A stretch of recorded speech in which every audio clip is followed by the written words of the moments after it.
नमस्कार, स्वागत है आप सभी का द दिल्ली डायलॉग्स पर। मैं हूं आपका मित्र चंद्रशेखर एडवोकेट। अभी आपने 2-3 दिन से सुन रहे होंगे कि सुरेश रैना ने अपने आप को ब्राह्मण कह दिया, और उसने ऐसा क्यों कह दिया।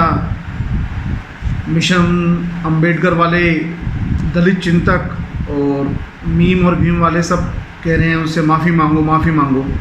भाई क्यों माफ़ी मांगे? ऐसा क्या गलत कह दिया? क्या उन्होंने कुछ जानबूझ के कहा? क्या आपका अपमान करने के लिए कहा या अपना गुणगान करने के लिए कहा? जानते हैं पूरे फैक्ट को एक बार। हुआ ये कि सुरेश रैना चेन्नई गए हुए थे तमिलनाडु में, तमिलनाडु प्रीमियर लीग के उद्घाटन के लिए। उनका कोई प्रोग्राम था, उसमें वो गए हुए थे। वहाँ पे एक व्यक्ति ने उनसे पूछा, एक रिपोर्टर ने उनसे पूछा कि आप नॉर्थ इंडियन हैं और आप चेन्नई में आके इतना घुल मिल जाते हैं, और वहाँ पे लोग देखा होगा चेन्नई में लोग वेस्टी पहनते हैं, धोती पहनते हैं, जिसके नीचे गोटा लगा होता है वो पहनते हैं, और आप यही पहन लेते हैं। तो उन्होंने केवल इतना कहा कि भाई मैं ब्राह्मण हूँ और इसलिए हमारे यहाँ धोती पहनने का प्रचलन होता है, तो मुझे धोती पहन लेता हूँ, मुझे धोती पहनने में कोई दिक्कत नहीं होती है। तो उनकी ये एक छोटी सी क्लिप सोशल मीडिया पे आई और हंगामा मच गया। JNU के बुद्धिजीवी, बुद्धि नहीं बुद्धिजीवी, वामपंथी, मिशन अंबेडकर जो एक ऑफिशियल ट्विटर अकाउंट है, वहाँ से खबरें आएंगी लगी कि सुरेश रैना माफ़ी मांगो, क्यों अपना गुणगान कर रहा है, औरों को नीचा दिखा रहा है। आप देखिए कि उसने किसको नीचा दिखा दिया और क्या अपना गुणगान कर दिया। अब उन्हें एक तस्वीर भी शेयर की थी कि रविंद्र जडेजा की, पहले वो अपने आप को क्षत्रिय बताकर तलवार लहराता है, हमारा अपमान करता है। तो भाई अगर कोई अपने आप को ब्राह्मण कह रहा है या कोई अपने आप को क्षत्रिय कह रहा है, तो आपको क्या वो गुणगान कर रहा है अपना, क्या वो अपना आपका अपमान कर रहा है।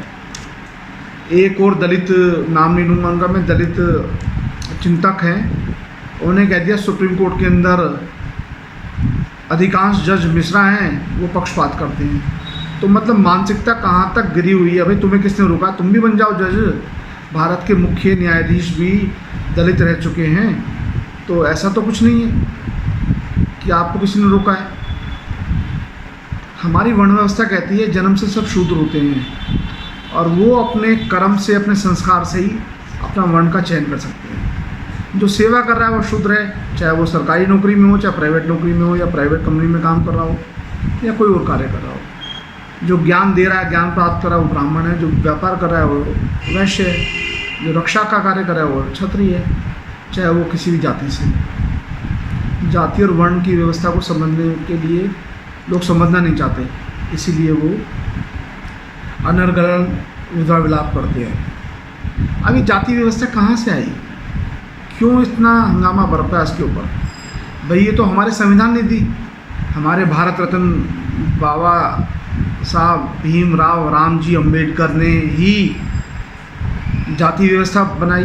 बाकायदा जब जाति को लेकर सर्टिफिकेट प्राप्त करते हैं, उसमें जाति का नाम भी लिखा होता है कि अगर ये SC हैं तो SC की जाति का नाम भी लिखा होता है। उसके आधार पर उनको कॉलेज में, स्कूल में एडमिशन से लेके जो छूट मिलती हैं, और नौकरी और प्रमोशन तक जो व्यवस्थाएं छूट की मिली हुई हैं उन्हें, वो सब उन्हें प्राप्त होती है। तब उन्हें तो कोई आपत्ति नहीं होती। अब तो सुरेश रैना ने उनकी जाति के बारे में तो कुछ नहीं कहा, तो इतना हंगामा क्यों? तो जाति प्रमाण पत्र जब लेते हो तब क्यों नहीं कहते भाई जाति समान व्यवस्था होनी चाहिए, सबको एक ही जाति मान लो? तब तो कोई आपत्ति नहीं होती इन लोगों को। हाँ, कोई कह दे तो तब आपत्ति होती है। पिछले साल की बात है शायद, आज चंद्रशेखर आज़ाद जी की जन्म शताब्दी भी है, जन्मतिथि भी है। तो मनोज मुंशी ने एक कविता लिखी थी, जियो तिवारी, चंद्रशेखर आज़ाद के ऊपर, जियो तिवारी जनेऊधारी। तो बहुत हंगामा बरपा था कि ये क्यों लिख दिया, ऐसे कैसे कह दिया। भाई उन्होंने कुर्बानी दी अपनी, और उनका सरनेम था तिवारी, तो वो अपने नाम के आगे तिवारी ने लगाए। उनको तिवारी कह दिया तो गलत कर दिया। ये बर्दाश्त नहीं है लोगों को। ये किन को बर्दाश्त नहीं है? ये बर्दाश्त नहीं है वामपंथियों को, जो इस देश को तोड़ना चाहते हैं, टुकड़े टुकड़े में बांटना चाहते हैं। ये सब उनकी घिनौनी मानसिकता है।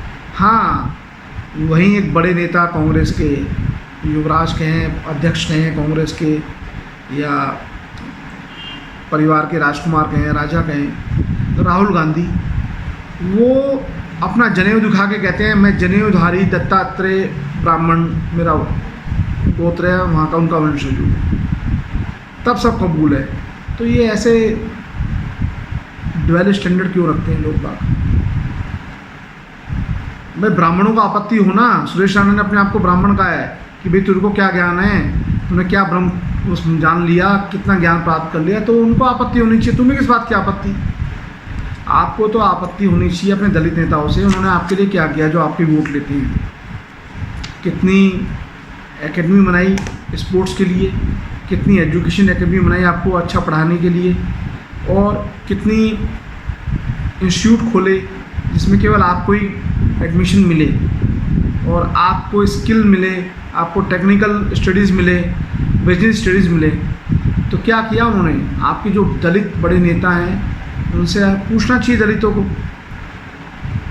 जो सभी को नहीं, ये कुछ ही लोग हैं मुट्ठी भर, बाकी लोगों को तो टाइम ही नहीं है इन सब चीज़ों से, अपनी रोजी रोटी के कमाने में जुटे हुए हैं। तो ये लोगों के यहाँ पे स्टैंडर्ड है। तो मैं समझता हूँ कि जो मैंने आपको बात बताई होगी उससे आपको जो मिसकंसेप्शन होंगे सुरेश रैना के बारे में वो क्लियर हो गए हैं। परंतु आज एक और बम फूट गया। आज